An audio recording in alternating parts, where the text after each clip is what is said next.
Assalamu alaikum wa rahmatullahi wa barakatuh, mes chères sœurs, mes chères précieuses. J'espère que vous allez bien. Moi, ça va, alhamdulillah. Comme vous le savez, à chaque fois que je me retrouve dans un épisode invité, ma joie est à son summum. Alhamdulillah. Aujourd'hui, je reçois une belle âme, une magnifique sœur que j'ai rencontrée déjà il y a quelques années, qui va nous partager son parcours, ses débuts dans l'entrepreneuriat. Donc, je vous souhaite à toutes la bienvenue dans ce nouvel épisode de Pas de hasard, que des rendez-vous.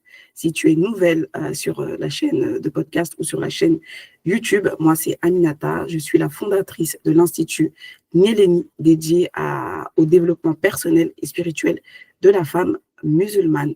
Donc aujourd'hui, j'accueille ma chère sœur Dounia. Est-ce que tu peux te présenter s'il te plaît? Alaykoum salam à toutes. Merci beaucoup Aminata pour ton invitation. C'est un plaisir d'être l'une de tes invitées. Alors moi c'est Dounia, je suis entrepreneuse et consultante en rentabilité et stratégie d'entreprise, et j'ai pour mission de m'assurer qu'aucune femme qui entreprend ne le fasse pour rien, c'est-à-dire qu'elle bosse pour un salaire décent à la hauteur de ses efforts, et pas juste un chiffre d'affaires qui fait joli sur Instagram. En gros, j'ai pour obsession dans le business la rentabilité ou rien. Et c'est pour ça que je partage mon temps entre gérer mes activités, mes projets, et être la copilote des entrepreneuses dans cette mission. Mashallah. Mashallah, Dounia, c'est magnifique. Et j'aime trop, en tout cas, le terme copilote. Moi, ça me fait penser à l'avion. Vraiment, le copilote qui est là, qui est à côté, qui veille à tout ce que tout se passe bien, que tout se passe à merveille. Il est là, il contrôle, il est là, il veille, il est aux aguets. Donc, vraiment, j'aime beaucoup. Et j'aimerais que tu nous dises, Dounia, ça fait combien de temps maintenant que tu entreprends? Alors moi, j'ai commencé à entreprendre en 2020. En 2020, après avoir quitté un poste à responsabilité dans une entreprise de e-commerce et de retail. Alors ce qu'il faut savoir, c'est que moi, j'ai jamais eu de problème à proprement parler avec le salariat. J'ai commencé à travailler dès lors où j'ai commencé mes études de master. J'ai fait tout mon process en alternance, et chaque poste que j'ai occupé, c'était une mission avant d'être un poste. Donc, je me suis toujours en fait éclatée dans ce que je faisais. Et l'entrepreneuriat, c'est quelque chose qui ne m'avait avant ça jamais traversé l'esprit. Vraiment, c'est-à-dire que j'ai jamais pensé à entreprendre. C'est pour moi ce que je faisais dans les entreprises. Les missions qu'on me donnait, j'avais l'impression en plus, je faisais des missions que j'aimais beaucoup. C'était souvent redresser des activités qui étaient en redressement judiciaire, lancer des nouveaux marchés de niche, des trucs vraiment que j'aime énormément. Donc, l'entrepreneuriat, j'y ai pas pensé. Mais en 2020, après avoir occupé un poste pendant 3 ans qui était assez important, codir et autres, voilà, je me suis dit, je vais me lancer, mais je voyais ça comme quelque chose de pas forcément valorisant. Je me suis dit non, j'ai juste envie d'être à mon compte pour m'éclater encore un peu plus, faire un peu plus, aller un peu plus loin dans ce que je fais. Et j'ai commencé par voir un peu l'annoncer autour de moi, et en fait ça a surpris, je crois, personne sauf moi, parce que tout le monde en gros c'était ouais, ben c'est la suite logique pour toi. Donc en gros on comprend pas pourquoi tu es surprise, pourquoi tu en parles de cette manière. Et donc je me suis lancée. C'était une agence de service à la personne. Donc, c'était tout ce qui est garde d'enfants, ménage, jardinage, bricolage, que j'ai lancé en France. Et après, c'était ma première boîte. Et après, ça a suivi d'autres entreprises, parce qu'il y a eu pas mal de péripéties après cette société-là. Mais en tout cas, ça m'a permis de m'expérimenter énormément pour une première fois, parce qu'il y a eu quasiment toutes les épreuves qu'on peut avoir dans une entreprise. Et ça a été mes débuts, on va dire que c'était mes débuts dans l'entrepreneuriat. Magnifique, Dounia. J'ai déjà plein de questions à te poser parce que c'est super intéressant ce que tu dis. Tu parles du fait que tu t'ennuyais, enfin, tu n'as pas quitté le salariat parce que c'est quelque chose qui ne te convenait plus. Au contraire, tu avais des missions que tu aimais. Moi, j'entends le défi j'entends que c'était un défi, puisque tu as parlé de redressement. Donc, Ouais. j'imagine qu'il y avait quand même certaines responsabilités. Après, tu as parlé aussi que ce n'était pas une surprise, en fait, pour les autres, mais par contre, pour toi, tu étais complètement surprise, justement, d'entreprendre. Et aussi, est-ce que tu peux nous dire pourquoi, justement, bah, tu n'as pas continué par rapport alors peut-être que je me trompe, hein, par rapport à toi, ce que tu exerçais justement dans le sein de dans le cadre de ces missions, mais pourquoi tu as commencé par une boîte de services d'aide à la personne? Alors pourquoi déjà j'ai pas voulu poursuivre? En fait, ça a toujours été mon objectif, d'occuper un poste à responsabilité. Je sais pas pourquoi, pour moi c'était, en fait, avant je devais prouver d'abord aux autres que j'étais capable et pendant longtemps moi je suis arrivée en France à l'âge de 12 ans, je savais pas parler le français et forcément j'étais mise face à ces contraintes-là en me disant en gros essaie de te limiter à ce que tu peux faire. Voilà, c'est pas essayer d'apprendre, de monter en compétence, non, essaie de te limiter à ce que tu peux faire. Et moi pour moi c'était inadmissible. Donc forcément ce Mhm. que je faisais à partir de ce moment-là, c'est de faire tout ce qui était pour moi excellent. Donc j'ai commencé à faire un bac scientifique parce que pour moi c'était synonyme d'excellence.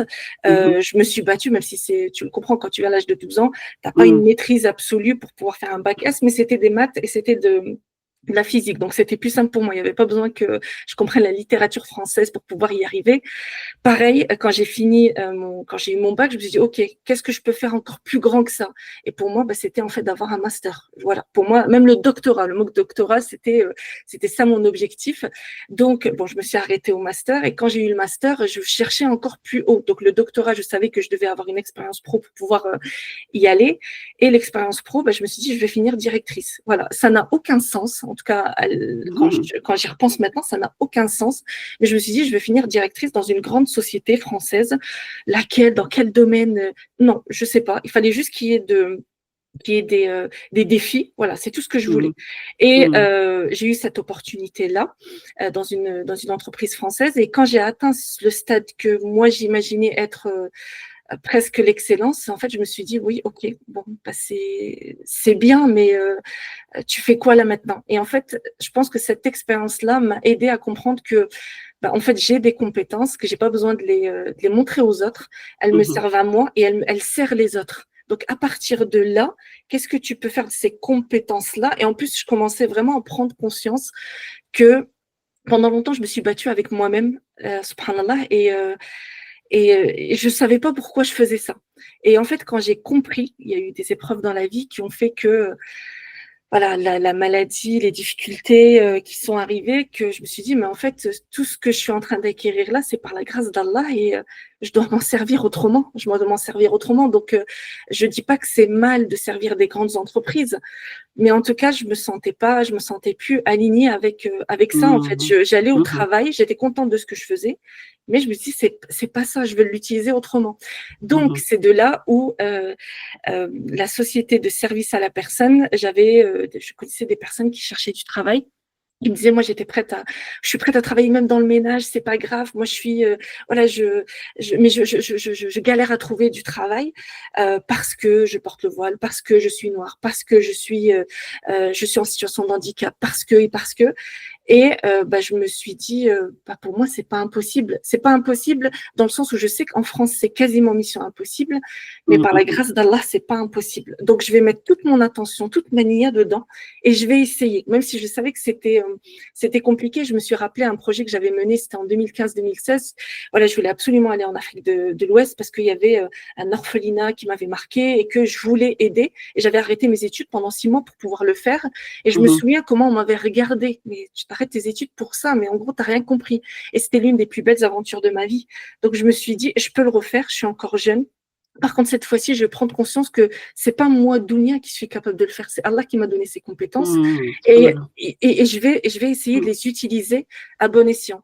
Et j'ai lancé ma structure et j'ai eu l'honneur et la chance de recruter des femmes parce que j'ai travaillé qu'avec des femmes. Moi qui ai pendant longtemps, subhanallah, dans les CODIR, bah, les femmes, on était une minorité.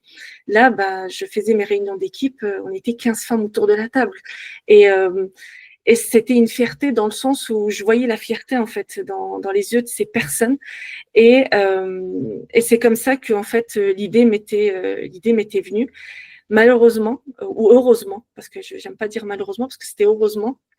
Cette aventure-là, j'ai eu des personnes sur mon chemin qui n'ont pas été honnêtes, qui n'ont pas été loyaux. Donc, forcément, il a fallu céder, vendre une partie du commerce et tout ce qui va avec. Mais ça reste l'une des plus belles épreuves entrepreneuriales à aujourd'hui parce que j'ai appris énormément et parce que j'ai vu que je peux faire en sorte que mes compétences, le savoir qu'Allah m'a permis d'avoir, je peux l'utiliser et j'en suis fière. Ça veut dire que c'est pas juste, je me lève le matin, je vais au travail, je me dis, ouais, j'ai fait des choses énormes, en fait, je suis capable de le faire. Et je rentre chez moi et je recommence le lendemain. Non, là, je sais que j'ai impacté des personnes et forcément, chacune a pris son chemin derrière parce qu'il a fallu aussi les replacer, ces personnes-là. Donc, ça a été tout un défi pour moi de dire, je revends pas ma société à n'importe qui, à n'importe comment. Et ça a été toute une épreuve là derrière. Donc voilà pourquoi je me suis lancée dans les services à la personne, dans tout ce qui est forcément, en plus c'est pas quelque chose de fun, hein, proprement parler, dire je fais du ménage, du jardinage, du bricolage, mais c'est quelque chose que j'ai vraiment aimé faire.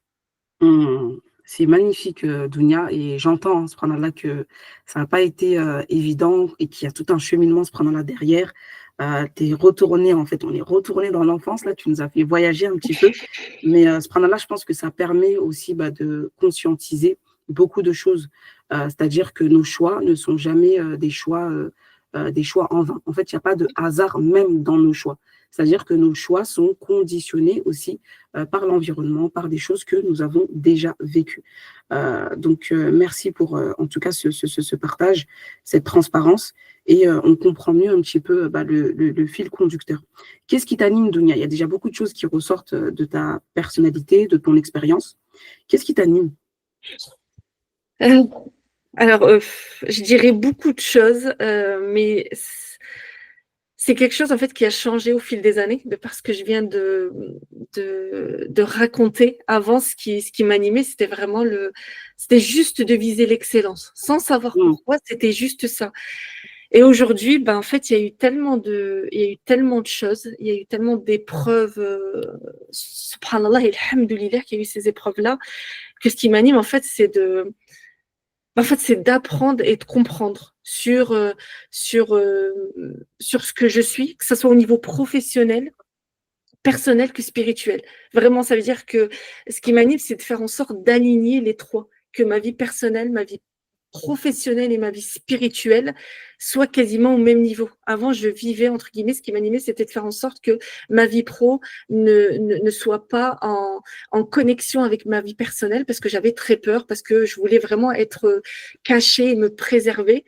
Et aujourd'hui, j'ai compris qu'en fait, me cacher et me préserver, c'est pas comme ça que je me protège. Allah me protège et me protège d'une manière parfaite. Donc, à moi de faire en sorte de faire les causes et de continuer à exceller, mais pas comme je le faisais avant. Et donc, aujourd'hui, c'est vraiment ce qui m'anime, c'est de me dire, est-ce que ce que j'ai fait aujourd'hui, que ce soit professionnellement, personnellement, peu importe, répondent à tout ça. C'est-à-dire que professionnellement, j'ai transmis à des personnes de mon cadre professionnel ce qu'il fallait et comme il le fallait.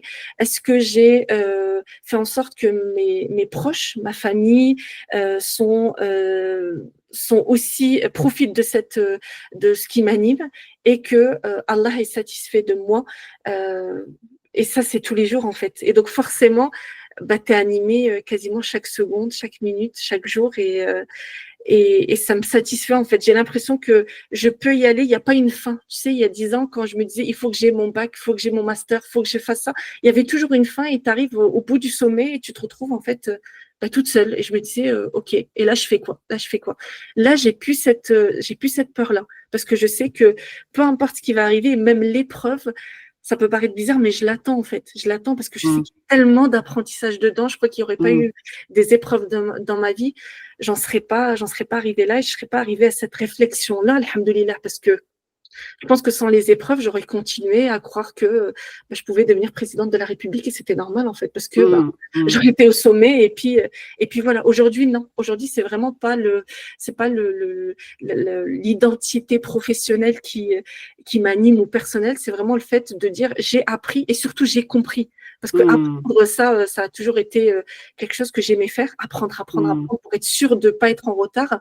Mais est-ce que je comprenais tout? Et en fait, non, je me suis rendu compte que je ne comprenais pas tout. Je faisais du par cœur et c'est bien beau de faire du par cœur, mais comprendre, ça prend, alhamdoulilah, ça prend toute une vie et ce n'est pas suffisant. Donc, ça, c'est rassurant. C'est magnifique. Vraiment, c'est d'une profondeur, subhanallah. Et puis, on voit en tout cas qu'entre le point de départ et là où est-ce que tu es arrivé aujourd'hui, tu es dans un autre processus, tu es dans un tout autre cheminement. Subhanallah, on voit que tu as acquis en maturité, en sagesse, que tu prends du recul. Et on sent que, surtout que c'est une belle force, une belle énergie. Allahu Akbar. C'est alhamdoulilah. C'est vrai que je pense que la partie épreuve, c'est pas qu'on la sous-estime, en tout cas quand on a des objectifs à atteindre, on a tendance à essayer de y échapper, de ne pas être confronté à l'épreuve, et on parle souvent d'échec. On parle souvent d'échec en disant l'échec c'est bon, l'échec c'est ça qui permet de grandir, mais l'échec pour moi c'est pas la même chose que l'épreuve. L'échec c'est bon, t'as essayé, ça n'a pas marché et tu passes à autre chose. L'épreuve non, c'est quelque chose que tu traverses. Tu traverses vraiment au fil des jours, au fil des semaines, au fil des mois. Et on en parlait rapidement sur un autre sujet. Et tout à l'heure, avant qu'on prenne le podcast, mais c'est d'être conscient de cette épreuve-là et de se dire, je sais que je suis en plein dedans. Je sais que c'est compliqué. Et c'est difficile à ce moment-là, quand tu es en plein dedans, de dire, je l'accepte. Mais il faut se le répéter, même si tu n'es pas encore en état d'acceptation, le répéter. Et je pense que c'est ça qui permet, en fait, de grandir, subhanallah. Subhanallah, c'est extrêmement fort, c'est extrêmement puissant ce que tu partages. Et déjà par rapport à, je voulais revenir sur le fait d'apprendre, de comprendre. En fait, c'est même les objectifs en fait de notre belle religion, c'est-à-dire que par rapport à notre dîn, par rapport à l'islam, l'objectif c'est qu'on apprenne, qu'on comprenne, qu'on mette en pratique et qu'on transmette, tu vois. Et une fois que tu as appris, c'est bien, ça fait partie des étapes à suivre. Le comprendre, c'est encore une autre étape. Et le mettre en pratique, c'est encore toute autre chose. Et ensuite, on a la responsabilité de transmettre. D'accord? C'est-à-dire que là, on voit qu'à travers l'entrepreneuriat, en réalité, c'est aussi un acte d'adoration. Tout va dépendre de l'intention que tu y mets. Et ça me fait penser un petit peu à ton cheminement, où au départ, tu voulais viser l'excellence juste pour ta propre personne. C'est-à-dire, là, on voit qu'il y a de l'ego qui rentre en jeu. Et là, en fait, c'est complètement différent parce qu'à partir du moment où tu as décidé de mettre cette entreprise de service à la personne, de venir en aide à d'autres personnes qui ont du mal à trouver du travail, on voit qu'il n'y a plus que Dounia dans l'équation. D'accord? C'est Dounia et les autres. Dounia, elle veut aider les autres. Elle ne veut pas que satisfaire sa propre personne. Allahu Akbar. Tu vois? Et il est là tout l'enjeu. Et je pense qu'à partir du moment où tu as compris ça, il n'y a plus d'enjeu, c'est-à-dire que tu sais ce que tu fais et tu sais ce que Allah Azawajal, il attend de toi. Et je pense que toute la beauté, en fait, elle réside effectivement dans cette prise de conscience et le fait d'apprendre, de comprendre, comme tu le disais tout à l'heure, subhanallah, en fait, c'est toute la vie. On va tout le temps apprendre. On n'a jamais fini. Tu passes d'un projet à un autre, d'une mission à une autre, d'un jour à un autre. Tu apprends sans cesse, tu vois. Et vraiment, c'est quelque chose de magnifique. Et pour revenir aussi sur le côté de l'épreuve, toujours cet état de prise de conscience. Et tu disais, oui, j'attends l'épreuve. Et subhanallah, je pense que quand tu attends l'épreuve, tu te mets déjà en fait dans un mode où tu sais que tu vas être éprouvé. Effectivement, l'épreuve, on est éprouvé au quotidien. Quand bien même parfois on pense qu'on n'est pas éprouvé, en réalité, nous le sommes. Et il faut être très attentif, il faut être très, très vigilant parce qu'il y a des choses qu'on ne fait pas et on pense que c'est normal. Et quand tu prends le temps justement d'analyser tout ce qui se passe, est-ce que par exemple dans ma journée j'arrive à faire du dhikr? Si tu n'arrives pas à en faire, ce moment-là, tu es éprouvé par le fait de glorifier Allah Azawajal. Quand tu analyses ton quotidien et tu te dis, ça fait peut-être 2 ou 3 mois que je n'ai pas fait d'aumône, subhanallah, tu es privé de contribuer à une bonne action. Et il y a beaucoup de choses comme ça sur lesquelles il faut absolument qu'on s'interroge et on se doit aussi de s'empresser de faire le bien. Mais ça m'a fait penser à quelque chose, Dounia, j'attends l'épreuve, c'est qu'en réalité, on ne sera jamais assez préparé justement à l'épreuve. Allah, il nous surprend de toutes parts. Allah, il nous surprend de toutes parts, subhanallah.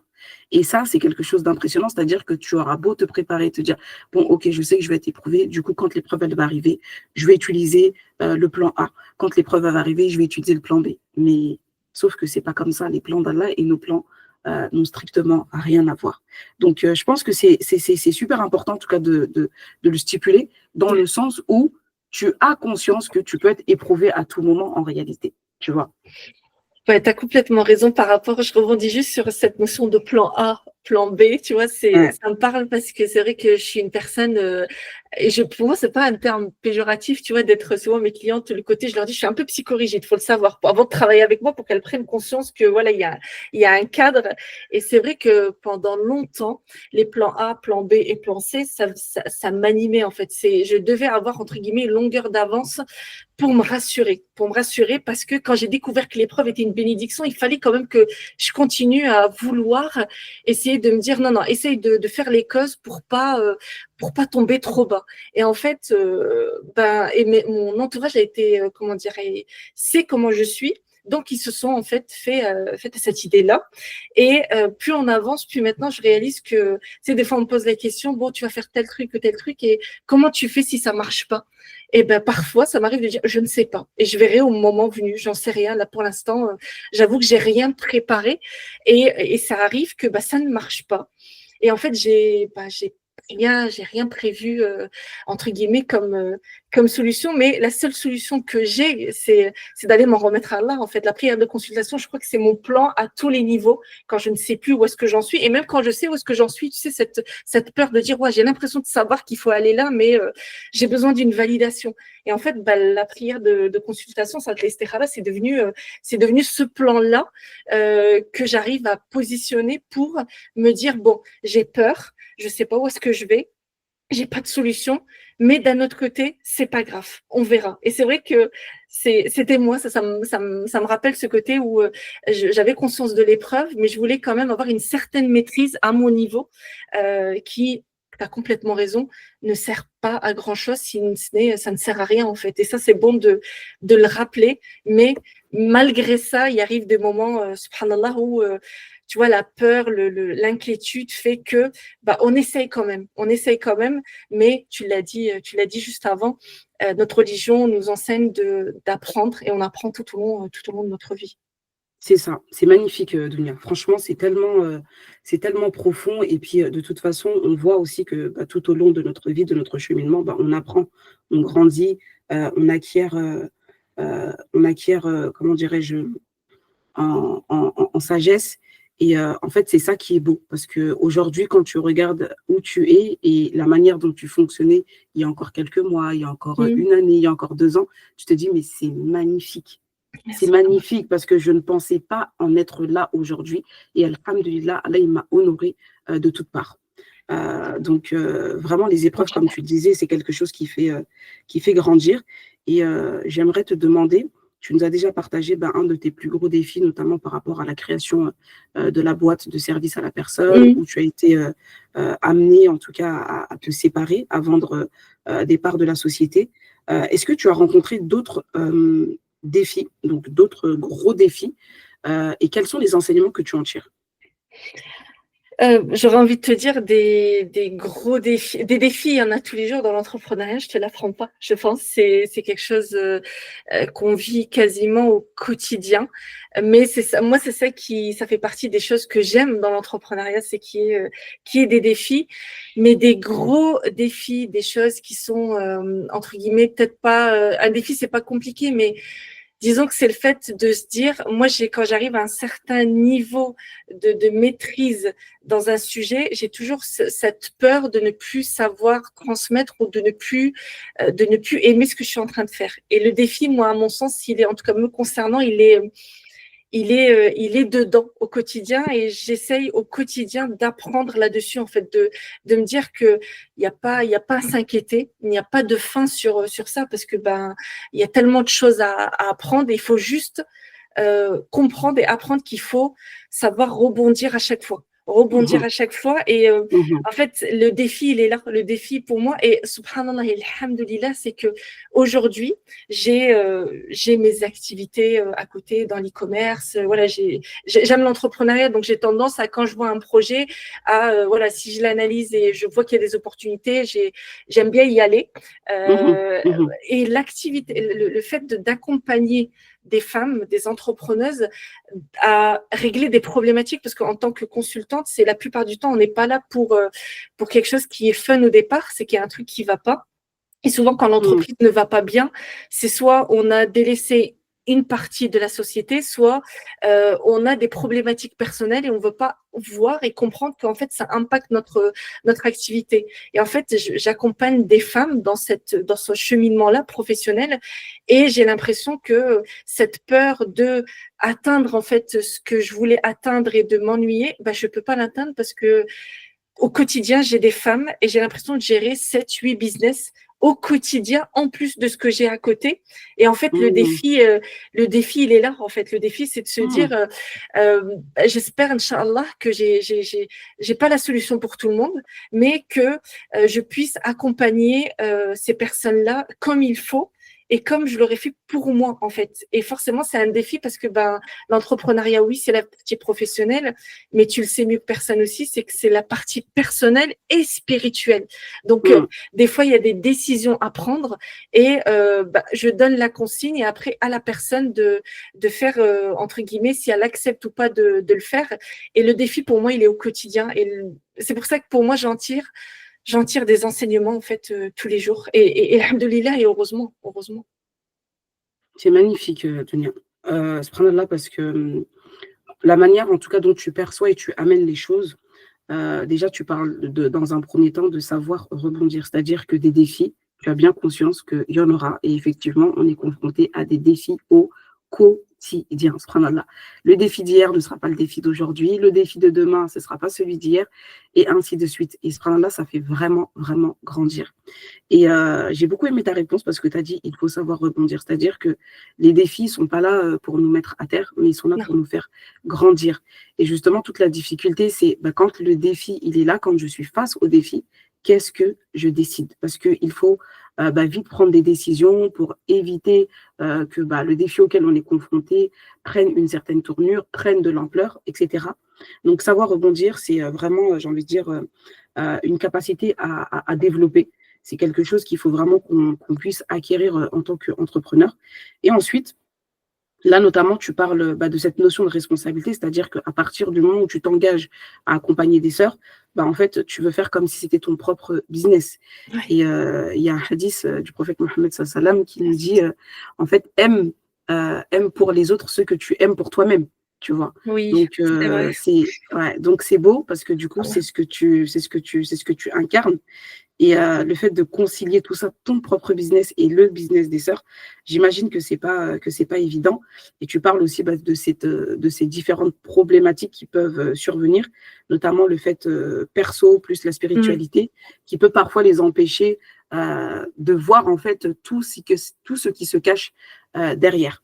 Donc c'est très très beau et c'est très comment dirais-je, c'est de beaux enseignements, vraiment de beaux enseignements. Alhamdulillah, alhamdulillah. Alhamdulillah. Est-ce qu'il y a d'autres défis que tu souhaiterais nous partager, Dunia? Pas spécialement, pas spécialement parce que en fait c'est tellement propre à chacun C'est et ça. c'est tellement propre à chacun que j'ai pas envie que qu'on priorise les défis. Ça veut dire mon défi qui est le mien. Mhm. Pour toi, ça sera peut-être pas un défi, C'est ça. et peut-être que les C'est défis vrai. qui sont les tiens ne seront pas ce seront pas des défis pour moi. Donc c'est pour ça il faut vraiment s'accepter et accepter que on a nos limites et heureusement qu'on a ces Mhm. limites là Mhm. et Mhm. que et c'est pour ça que je rebondis sur autre chose. C'est pour ça que j'ai accepté en fait le podcast avec toi parce que on parle de son expérience à soi, il y a un échange, il y a un partage, mais on n'est pas là pour dire voilà ce qu'il faut faire, voilà comment il faut le C'est faire. ça. C'est pas l'objectif, c'est pas du tout ton objectif. Ton objectif, c'est de se dire voilà une personne, un être humain sur cette terre, voilà son histoire, et il peut en avoir des millions et des milliards différents.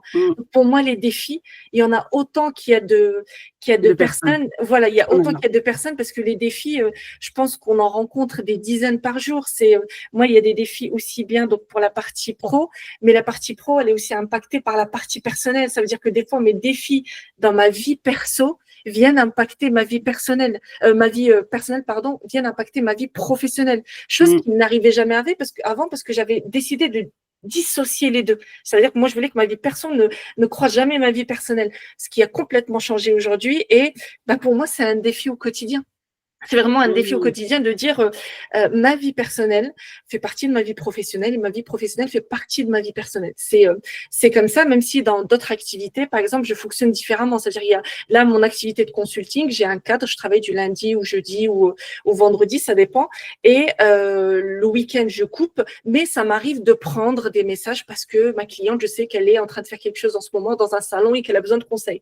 Par contre, j'ai d'autres activités à côté en e-commerce où je coupe complètement, c'est-à-dire ma vie personnelle est prioritaire sur tout le reste. Mais tu vois, c'est des défis où des fois je me dis, est-ce que je devrais couper complètement? Est-ce que non, je peux rester connectée quand même? Ça, c'est pas problématique. Et pour moi, c'est des défis parce que je transmets aussi à des femmes en face de moi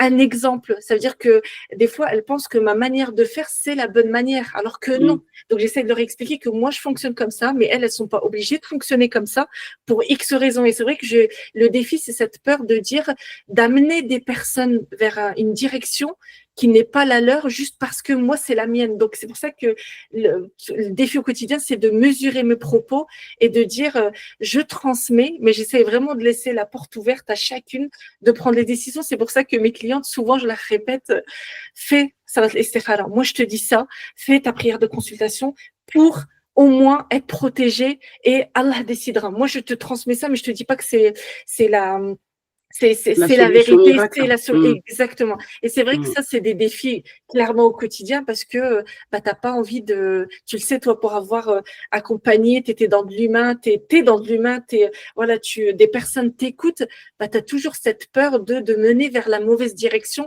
Et moi, pour moi, à mon niveau, ça reste un défi quotidien. C'est trop beau ce que tu partages, Dunia, et je pense que ça va faire écho à beaucoup de personnes. Et c'est super intéressant d'ailleurs que tu parles de ça parce que ça renvoie tout simplement à la notion de responsabilité. Et c'est vrai qu'aujourd'hui, en tant que personne, on a cette fâcheuse tendance à vouloir prendre un modèle, en fait, prêt à porter, prêt à poster. De toute façon, c'est ça, hein. C'est ce que la société nous vend, se prendre la prêt à porter, prêt à poster, prêt. En fait, c'est prêt, tu prends et tu le prends et puis c'est tout, hein, tu n'as pas besoin de réajuster. Et ça me fait penser aussi à l'expérimentation. D'accord? C'est-à-dire qu'il n'y a qu'en expérimentant que tu vas savoir ce qui te convient le plus. Toi, la manière dont tu agis, et ça me fait penser, mais subhanallah, que le corps est une amana, que ton corps a un droit sur toi, que ta famille a un droit sur toi. Et qu'on aura des comptes, en fait, subhanallah, à rendre sur toutes ces choses-là. Donc, la notion d'équilibre, elle est extrêmement importante aussi dans ce cas-là. C'est-à-dire que si toi, tu as besoin de, je sais pas moi, de 10 heures de sommeil, c'est toi qui as besoin de 10 heures de sommeil, mais peut-être que les entrepreneurs auxquels tu es confronté, peut-être qu'eux ont besoin de moins d'heures, ce qui leur fera certainement 2 heures ou 3 heures de plus où elles vont pouvoir travailler. Peut-être qu'elles n'ont pas d'enfants, peut-être que d'autres ont des enfants, peut-être qu'il y en a qui ont des ados, ce qui fait qu'elle peut déléguer, peut-être qu'il y en a qui ont un mode de garde, etc. En fait, il y a tellement de situations, subhanallah, que effectivement, l'objectif, en tout cas, c'est pas d'avoir la solution miracle, mais c'est aussi de renvoyer à la responsabilité, d'inviter à faire la prière de consultation, d'inviter à expérimenter et vraiment à essayer, en fait. Et de toute façon, c'est des réajustements constants. Quand tu entreprends, et vraiment, nous, on le sait, on le vit au quotidien, c'est-à-dire les personnes que nous étions au moment où on a entrepris et aujourd'hui, mais ça n'a strictement rien à voir.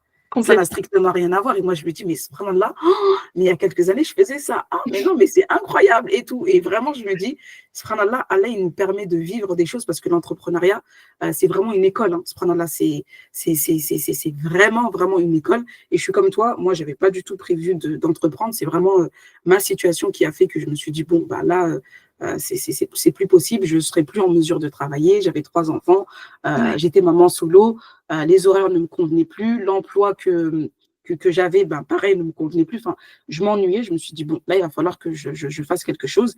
Et voilà, j'ai saisi en tout cas cette opportunité pour aller expérimenter. Et de fil en aiguille, je me rends compte que j'ai expérimenté plein de choses et que finalement, aujourd'hui, tu sais, comme un entonnoir, j'ai réussi en fait à faire le tri. Complètement. Même pas forcément comme un entonnoir, mais comme comment on appelle ça là, le tamis, je sais pas comment on appelle ça. Mais tu sais, là où ce que tu mets tout, oui. tu tapes et puis après, il te reste que les grosses, voilà, les grosses pierres. En fait, ça a été vraiment comme ça. Et je me dis, mais alhamdoulilah, parce que heureusement que j'ai expérimenté. Parce que je n'aurais pas expérimenté, c'est peut-être ce projet-là que j'aurais décidé de mettre de côté. Et pourtant, c'est le projet qui me parle le plus. C'est vraiment mon projet moteur et c'est vraiment ce pourquoi je suis faite aussi. Donc, non, les sœurs, vraiment, il faut expérimenter. Et là, on vous partage, non, mais des pépites incroyables. Mais là, ah oui, là, c'est. Machallah, c'est exactement ça, parce que là, on t'écoute, toi, aujourd'hui, Aminata, tu as peut-être des sœurs qui disent, tu sais, j'aimerais, c'est un exemple, j'aimerais, c'est ce que je veux faire, c'est ce que j'aimerais faire. Et des fois, la question qu'on va te poser, c'est comment je peux faire? Comment je peux faire parce que ce que tu fais, j'aime, je me reconnais en ce que tu fais, mais toi, tu viens de le dire, tu as expérimenté tellement de choses, et pour en arriver là, aujourd'hui, tu n'aurais pas fait tout ce que tu as fait avant. Ça veut dire que, et peut-être qu'il y a des choses que, voilà, c'était pas, ça ne te plaisait pas, peut-être que tu n'avais pas encore les compétences à ce moment-là, donc forcément, tu as laissé de côté et que tu pourras reprendre dans, je sais pas, dans 1 an, 2 ans, 3 ans, 10 ans. Ça, c'est des choses qui vont arriver, mais c'est pour ça que ce que tu as dit tout à l'heure, le côté prêt à, ça veut dire prêt à poster, prêt à, en fait, tout le mode d'emploi avec l'étape 1, 2, 3, 4. Alors, c'est bien, ça permet de cadrer, et ça, c'est important parce que notre religion l'enseigne aussi. On a des horaires pour tout. On a des horaires pour la prière, on sait quand est-ce qu'on va aller au Hajj, on sait quand est-ce qu'on va jeûner. Donc, pour moi, le cadre, j'ai aucun problème avec, et de suivre des étapes. Par contre, on a tout ce qui est surérogatoire à côté. Et ça, tu vois ce que je veux dire? Et je pense qu'aujourd'hui, malheureusement ou heureusement, parce que je veux pas cracher dessus, les réseaux sociaux nous aident pas dans cette démarche-là. On essaye de trouver, comme tu as dit, et tu l'as bien dit, en fait, trouver un modèle. Il y en a pas de modèle, il y en a pas. C'est en tout cas dans notre ère actuelle, dans notre époque actuelle, il n'y a pas de modèle, et il faut qu'on essaye, nous, d'être notre propre modèle de par les enseignements que notre religion nous donne, de par les personnes qu'on rencontre, parce que c'est des personnes qu'Allah met sur notre chemin, et qu'on accepte que il va falloir qu'on passe par des étapes où on va être presque sûr de nous en disant c'est bon, j'ai trouvé, et en fait non, t'as pas encore trouvé, mais c'est pas grave, passe par là et tu verras après. Et c'est vrai que ce côté modèle, je pense qu'on n'en dit pas, mais je suis la première à poster en disant voilà, pour faire telle ou telle chose, il faut suivre telle étape, mais il faut que chacun, et tu l'as utilisé le terme, je crois, tu l'as dit, oui, responsabilité. Chacun doit être responsable de dire, OK, un tel me dit de faire ça. Cette personne, Dounia, elle est experte dans son domaine sur cette partie-là. Je vais suivre les enseignements, mais si moi je juge que ça ne me correspond pas ou ce n'est pas le moment, c'est tout. Je le fais pas. Et tu as pris l'exemple avec le sommeil. C'est vrai que moi, pendant quelques temps, moi par exemple, je suis quelqu'un, alhamdoulilah, 5 heures de sommeil me suffisent. Ça veut dire que j'ai pas besoin de plus. Et pendant longtemps, j'ai cru que tout le monde était comme ça. Donc c'est vrai que je transmettais des conseils à mes clientes, et je voyais qu'en fait il y avait un truc qui n'allait pas, mais c'est normal parce que comme tu as dit, il y a des enfants, il y en a, même si elles ont des enfants, c'est pas le même nombre d'enfants, et des fois c'est le même nombre d'enfants, mais t'en as, ils ont des triplés en bas âge, et t'en as qui ont des adolescents, et tout ça est complètement différent. Et des fois il n'y a pas de modèle, des fois Allah fait que tu dois le consulter pour devenir ce modèle là pour toi-même. Et je pense que on le répétera jamais assez, c'est bien prendre des conseils, c'est bien de regarder ce qui se fait, c'est bien d'écouter et comme on dit, moi chez moi on dit faire rail, ça veut dire aller prendre les conseils chez les plus âgés, chez les plus expérimentés ou ceux qui sont passés par là. Après, tu as ton libre arbitre, et tu prends la décision. Et si vraiment tu ne sais pas, tu l'as dit, la prière de consultation pour voir comment Allah va te guider dans cette décision-là. C'est ça, c'est exactement ça. Et vraiment, c'est tellement fort, mais vraiment retenez ça les sœurs, responsabilité, expérimentation et vraiment placer sa confiance en Allah et wallahi que Allah guidera vos pas vers ce qui est le khair pour vous, le bien pour vous, le meilleur pour vous. Parce que le meilleur de Dunya, c'est pas le meilleur d'Aminata, le meilleur d'Aminata, c'est pas le meilleur de Dunya, et ainsi de suite. Et en fait, on est tous et toutes, subhanallah, différentes. Vraiment, on est toutes différentes. Il y a des choses qui vont, oui, nous lier. On est des êtres humains, on est des créatures d'Allah Azzawajal, mais aucune, nous avons la même situation à l'instant T. Donc ça, c'est vraiment quelque chose qu'il faut prendre en compte. Et voilà, maintenant, il n'y a plus qu'à. Il n'y a plus qu'à expérimenter les filles. Alhamdulillah. Alhamdulillah. En tout cas, magnifique, Dunya. C'est passionnant. C'est passionnant. Dunya, et la vie de maman dans tout ça. La vie de maman dans tout ça. Bah, forcément, ça ramène beaucoup de changements. Comme je disais tout à l'heure, moi, je suis quelqu'un de très psychorigide, hein, très cadré. J'aime bien avoir mon planning. Je suis une personne qui aime la ponctualité. Voilà, et pendant, forcément, quand tu as fonctionné comme ça pendant des années, bah, tu rentres dans une zone de confort et tu deviens cette personne-là. Et ben, la vie de maman, ça chamboule tout. Ça chamboule tout. Moi qui travaillais entre 5 heures à 10 heures par jour, ça dépendait. Bah, aujourd'hui, c'est différent. C'est différent parce que bah, forcément, tu ne travailles pas forcément quand toi, tu le souhaites. Tu ne travailles pas forcément comme toi, tu le souhaites. Mais c'est une bénédiction parce que là où avant, j'avais besoin de 5 heures pour faire une tâche ou faire une mission spécifique, particulière plutôt. Bah, aujourd'hui, en 1 heure, Allah me met la baraka dans cette heure-là pour faire ce que j'avais besoin avant 5 heures pour pouvoir le faire. Et ça, c'est autre chose. C'est-à-dire qu'il faut l'accepter, dire c'est pas possible. Subhanallah, au début, tu sais, tu te dis ça y est, ça va pas rentrer, ça va pas le faire. C'est compliqué. Je me souviens les premiers mois. Moi, je suis en Suisse, donc j'ai pas ma famille autour de moi. Et je sais que j'accompagne quasiment dans la majorité des cas que des mamans. Et des mamans qui ont un enfant, des fois 2, parfois plus, 6 enfants. Il y en a qui ont des enfants en situation de handicap, puis il y en a qui sont mamans solo.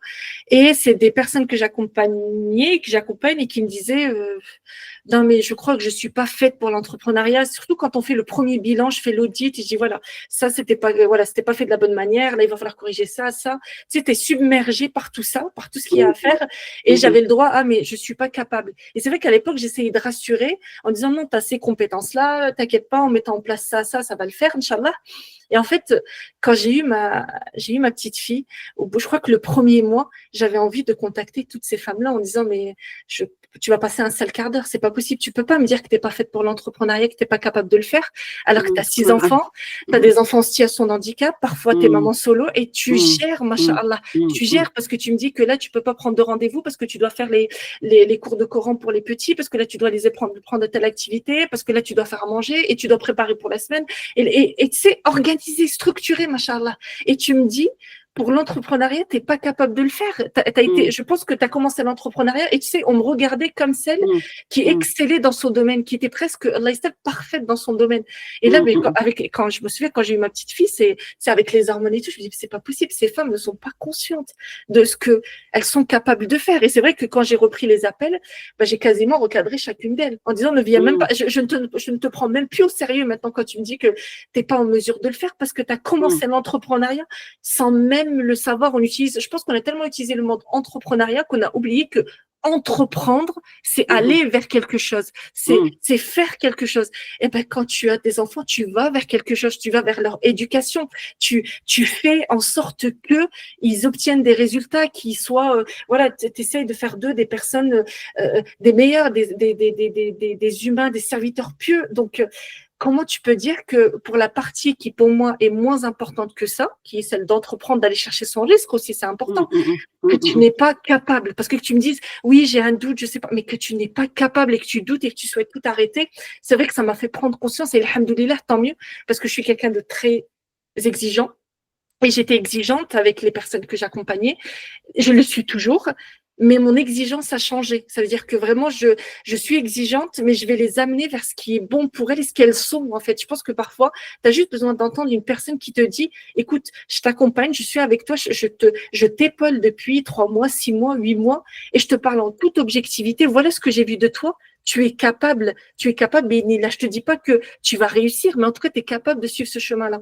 Et ça, il a fallu que il a fallu qu'il y ait le miracle que d'être maman pour pouvoir le comprendre. Et c'est pour ça que je te disais tout à l'heure, j'ai maintenant du mal à dissocier ma vie personnelle de ma vie professionnelle parce que c'est ma vie personnelle qui me permet de parfois conseiller et des fois, vice-versa, c'est ma vie pro qui m'aide à avoir les bons comportements avec mon enfant parce que je parle à des mamans qui ont des enfants en bas âge ou des enfants qui sont parfois mariés et qui sont ils ont même des petits-enfants. Et c'est vrai que j'apprends aussi énormément. Donc, la vie de maman dans tout ça, ça a tout chamboulé, mais alhamdoulilah, en bien. Et je sais que c'est que le début. C'est que le début.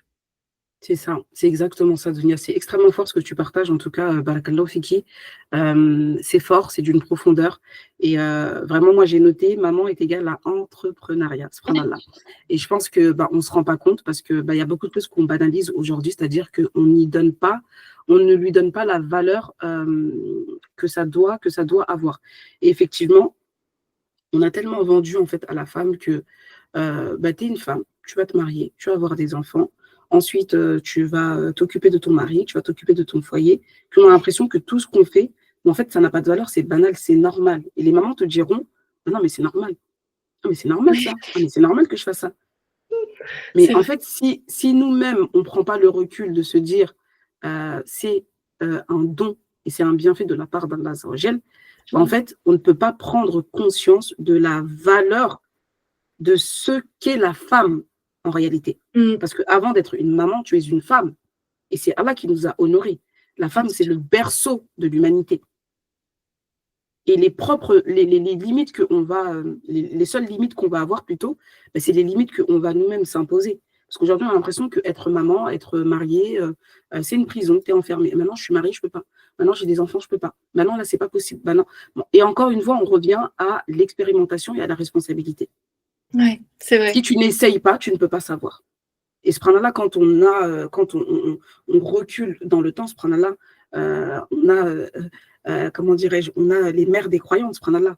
Ne serait-ce que si on prend Khadija Kalagré, on a un modèle de femme entrepreneur, de mère, d'épouse.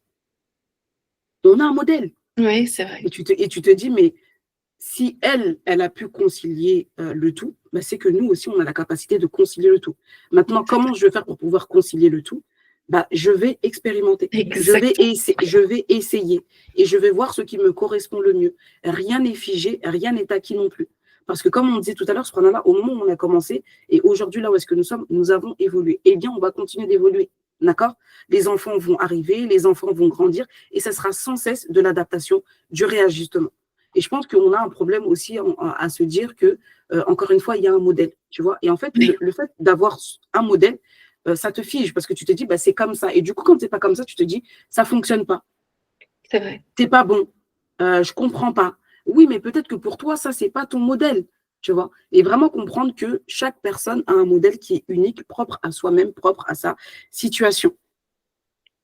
Il y a des personnes qui vont pouvoir jouir d'énormément de bienfaits à travers leur projet d'entreprise, c'est-à-dire qui vont générer beaucoup d'argent. D'accord ?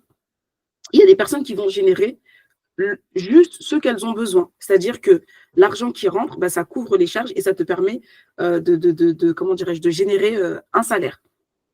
D'accord ? Et pourtant, toi, ton rêve, il est là-dedans.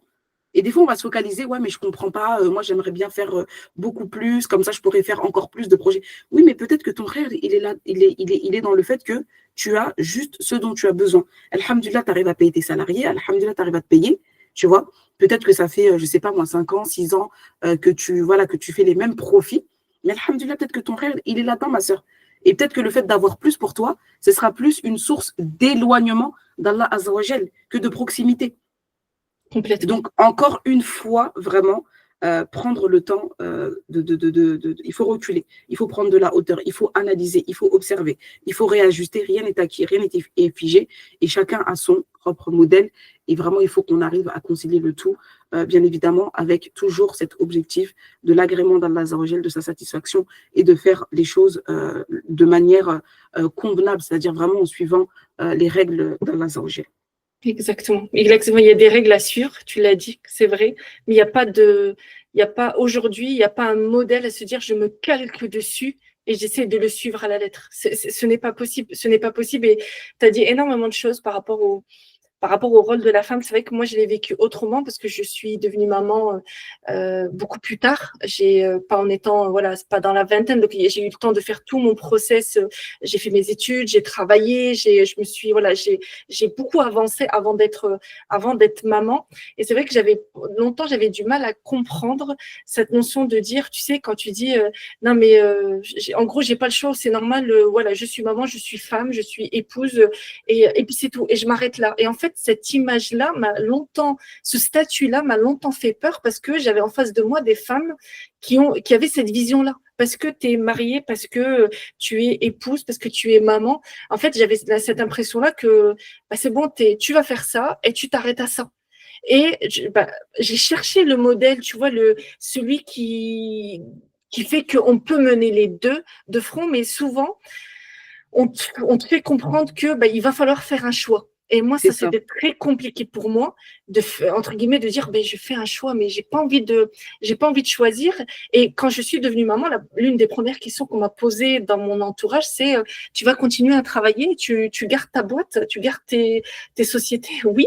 Oui, mais je disais oui, mais à un moment, tu sais, je commence à me dire, mais est-ce que c'est une bonne idée? Parce que là, j'ai l'impression que elles ont peut-être raison. Tu vois, peut-être je sous-estime parce que voilà, je suis trop dans le côté où Dunia, elle a une idée en tête, elle consulte Allah Azza wa Jal et elle avance, elle verra ce qu'elle va donner, ça va donner. Et si elle chute, c'est pas très grave. Mais là, je me dis, Dunia, t'es pas toute seule, t'as un enfant, t'as une amana, donc tu peux pas fonctionner comme ça. Mais en fait, c'était faux de raisonner comme ça. C'était la peur qui me faisait penser comme ça. Et en fait, non, tu l'as dit, tu l'as répété depuis tout à l'heure, on expérimente en fait, on avance tout doucement et on regarde. Et par contre, on écoute, parce que moi, c'est très important d'écouter les mamans autour de moi. Mais si je ne suis pas d'accord ou si je ne suis pas à l'aise, j'avance. Tu vois, on m'a dit il fallait faire un congé, il fallait prendre un long congé maternité, couper pendant X temps. Par exemple, certaines personnes de mon entourage, j'ai voulu, mais j'ai pas réussi. J'ai pas réussi. Mais pour moi, je pouvais concilier les deux parce que ma mission d'entreprendre, je sais que je contribue aussi auprès d'autres personnes. Donc, je voyais pas pourquoi je devais choisir de faire du bien juste d'un côté et pas de l'autre. Donc, c'est pour ça que, oui, l'expérimentation, je pense que le message principal, en tout cas, deux messages, il y en a d'autres, c'est expérimenter et ne pas avoir un modèle précis, spécifique et l'appliquer à la lettre. On peut prendre 1, 2, 3 modèles et prendre ce qui nous correspond et avancer. Et après, si ça ne marche pas, c'est pas grave. On essaye de rectifier, de corriger et on avance comme ça, bi'idhnillah. C'est super profond. Ça m'a fait penser. Je pense qu'on peut faire une masterclass expérimentation, subhanallah. Ah là là, complètement, parce que c'est une notion où je pense, on parle de l'échec. Quand tu échoues, c'est pas grave, tu auras appris. Mais je pense que le processus d'échec, en fait, des fois, dans le processus d'échec et dans la réussite aussi, on expérimente en fait pendant tout le long. Et je pense que cette partie, quand on est en plein dedans, on n'en parle pas. Je pense qu'on n'en parle pas assez parce que après c'est normal, elle est propre à chacun. Tu vois, c'est quelque chose qu'on peut pas matérialiser. Par contre, on peut partager. Chacun partage à son niveau. Et il y a eu tellement d'exemples dans notre communauté. Il y a tellement de modèles dans notre communauté et tellement de modèles différents qui prouvent qu'il y a tellement d'exemples et d'expérimentations différentes. Donc c'est pour ça que je pense que tu as raison. On peut faire une masterclass là-dessus et il peut avoir autant de personnes que d'exemples et d'expériences qu'il y a eu que chacun a eu. C'est ça, c'est ça. Et tu sais, moi, le mot échec, personnellement, je l'aime pas. Après, la langue française, tu sais, c'est une langue qui n'est pas très simple en réalité. Et je pense que chacun doit s'approprier aussi les termes. Moi, je suis une personne qui est très, très sensible aux mots qui vont être employés et de la manière dont ça va être employé. Et tu Mhm. sais, le mot échec, en fait, c'est un mot dont on a peur. C'est un mot aussi qui nous fait penser qu'on est faible, qu'on n'a pas réussi, tu vois. Mais pour moi, quand tu entends échec, ça veut dire que tu as expérimenté. Peut-être que tu n'as pas atteint ton objectif, mais le fait de ne pas avoir atteint ton objectif, ça ne fait pas de toi une mauvaise personne ou une personne qui est moins capable qu'eux. Et déjà, le fait de le percevoir de cette manière-là, pour moi, ça change tout. Parce que quand tu dis échec, ça veut dire que tu as essayé quelque chose. Peut-être qu'il n'a pas fonctionné, peut-être qu'il a besoin d'être réajusté, peut-être qu'il a besoin d'être réévalué, peut-être que ce n'était pas le bon moment aussi, ce n'était pas le bon timing. Mais en tout cas, tu as expérimenté. Et quand tu as cette notion d'expérimentation, tu te dis, OK, ça, j'ai essayé. Maintenant, comment je peux faire pour que je puisse atteindre mon objectif? Et là, c'est complètement différent. Parce que tout à l'heure, je t'ai demandé, Dounia, c'est quoi tes plus gros défis? Quels sont les enseignements que tu en tires? Et de chaque échec, de chaque expérimentation, il y a des leçons à tirer. Parce que ça va te donner une direction, ça va te donner un sens là où est-ce que tu dois aller.